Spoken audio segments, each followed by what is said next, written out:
Tokyo, one of the most visited cities in the world, with over 14 million international arrivals each year. That's a staggering number, but the real question is it all worth it? From the tons and tons and tons of videos from social media influencers hyping up Japan, I wondered if Tokyo would live up to the high expectations that were set. So to answer that question, I planned an extensive 2-week journey throughout Japan, starting the first 4 days in Tokyo. Ever since I've been young, I've dreamt about exploring the land of the rising sun, eating authentic ramen, attending a geisha tea ceremony, and of course driving my JDM fanboy legends such as the Bellside RX-7 straight from the Fast and the Furious Tokyo Drift. I'm truly excited to share this experience with you, so make sure you're subscribed so you don't miss out. Today, we're diving into the debate. Is Tokyo overrated? Well, let's go find out. My name is Sean. Welcome to Boundaries Unlimited. The next station is Tokyo.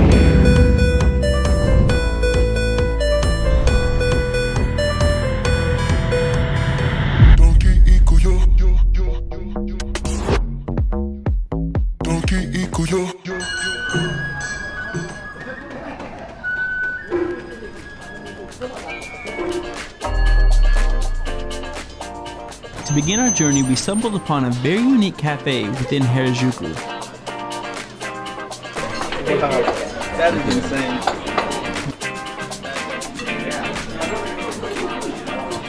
What do you think? Pretty spot on? Yeah. Spot on. They did perfect. That's awesome. Looks like an exact replica, even of Thora.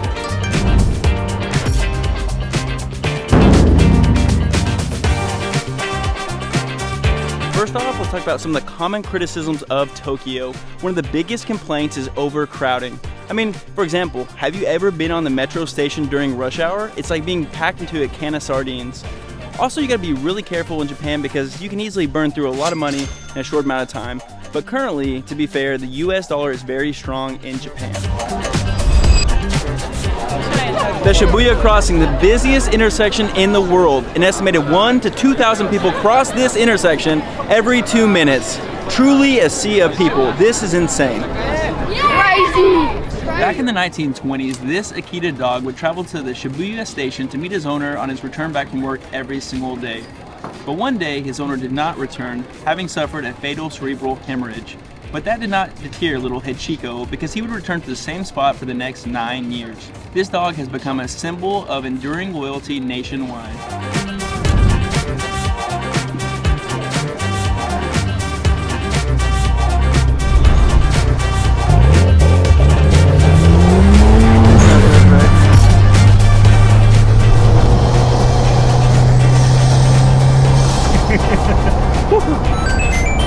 Sound like Mario. So we just made it to Daikoku, and wow, that was such an experience driving the Bellside RX-7 all throughout Tokyo. Now let's go see what's all here.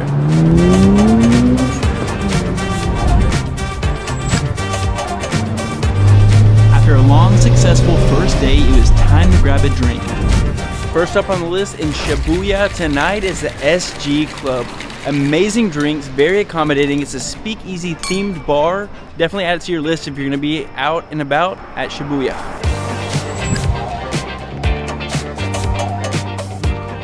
So I'm not sure what we ordered. I believe it was sashimi and got a little Nagore sake. That is really good.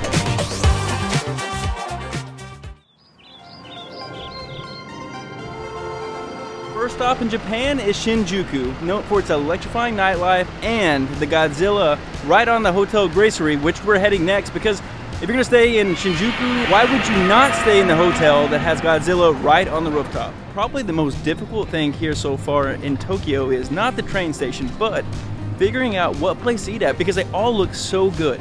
So we're just gonna stumble upon one and see where we end up.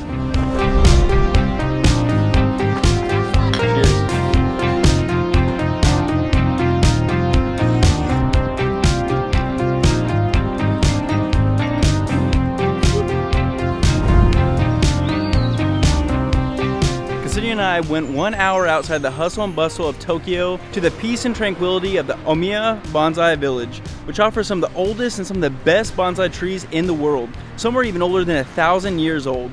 I figured I had to take Asunya to do some of the things that she wanted to do when we were in Japan, since I'm gonna drag her along on the car related stuff during this trip, and hopefully she can figure out how not to kill her bonsais once we return back home. Speaking of automotive stops, we had to make a stop at Spoon Motorsports, and if you don't know what Spoon Motorsports is, it's an automotive company that specializes in engine tuning and automotive parts production for Honda sports cars. And me being a Honda fanboy at heart, I had to stop because I've spent too much money at Spoon over the years when I was building my old Honda S2000. On our way back to Shinjuku, we decided to stop at a pet cafe. And believe me when I say this, it smells exactly how you would imagine. One of our goals for this trip was to explore the best nightlife in Tokyo, and since we only have 4 nights to accomplish that goal, our plan is to explore a different district each night and take you guys along with us to show you the best nightlife spots that Tokyo has to offer. So we stumbled upon a hole-in-the-wall bar named B&F. Not easy to find, but once you do, you are rewarded with the rich atmosphere that seems like it's almost straight from the video game series or the TV series The Witcher. Funny enough, I asked the bartender and he said the music playing was from The Witcher. That being said, they make great drink recommendations. I even tried a matcha old-fashioned, which was surprisingly very good. Kanpai? Kanpai. Kanpai. I might have a second. It's that good.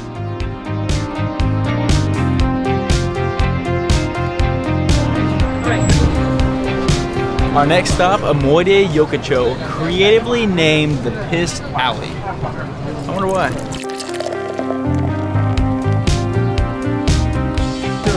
Thank you. Super small setting. I mean, it was super intimate, maybe 5 seats the whole time.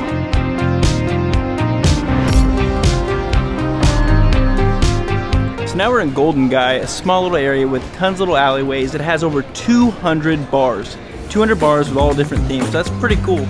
I mean, if you try to stop at every one in one night, you'd probably be dead. So we're not gonna try that tonight. Sapporo? Sapporo. Go. Wagyu beef.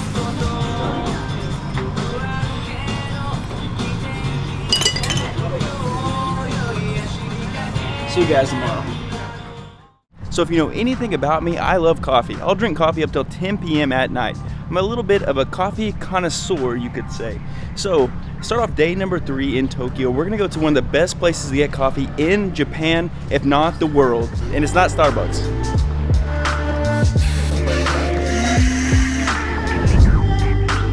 We only have single origin coffee. We don't have it. I'm gonna do this one, the Monte Blanco from wash.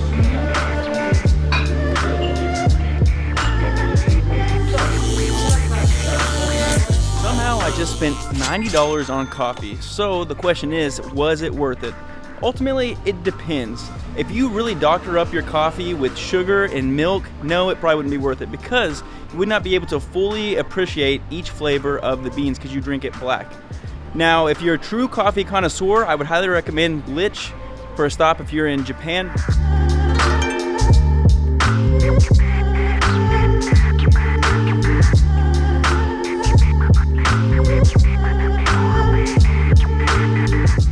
I promise you, you cannot find bad food in Japan. Come to Japan for the sights. That's what I told Ksenia.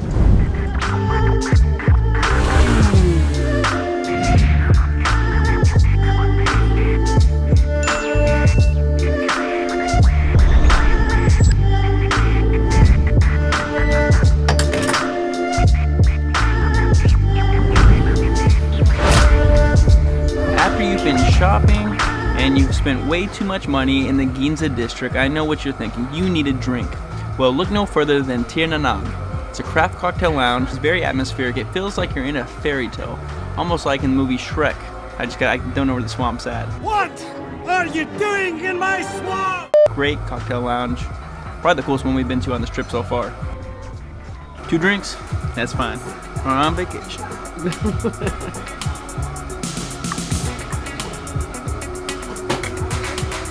The fairy got someone drunk.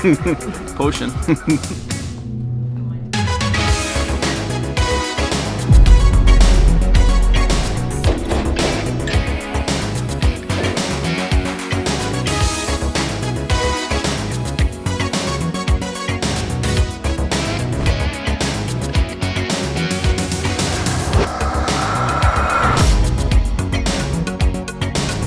That was hands down the best art exhibit I've been to in my entire life. My mind is blown at this time. If you're in Japan, don't even think about it, just book the tickets and go to it because you will not be disappointed.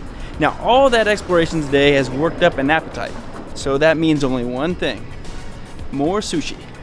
Sushi time.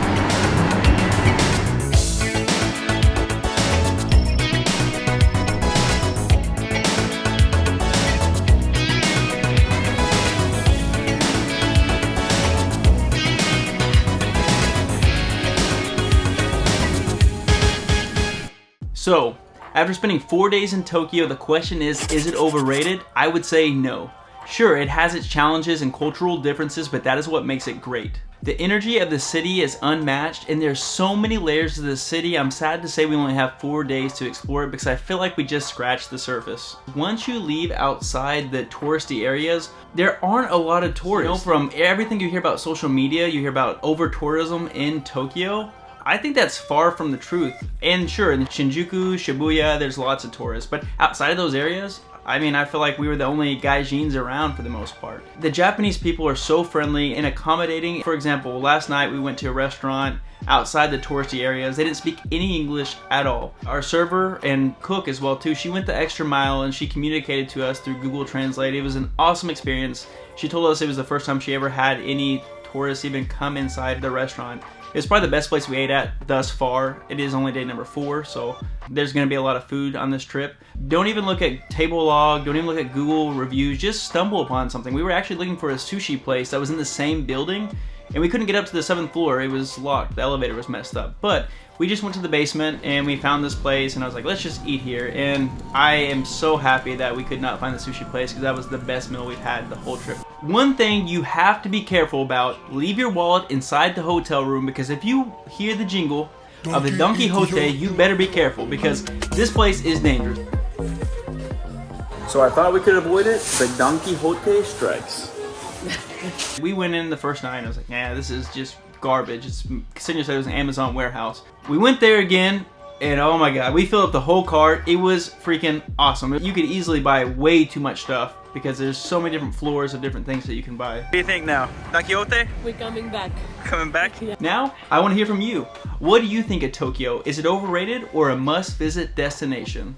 If you liked the video, please give it a like, comment below, subscribe for more, because you're not going to want to miss out where we're heading next. Mini Kyoto or the Golden City, Kanazawa. We'll see you in the next one.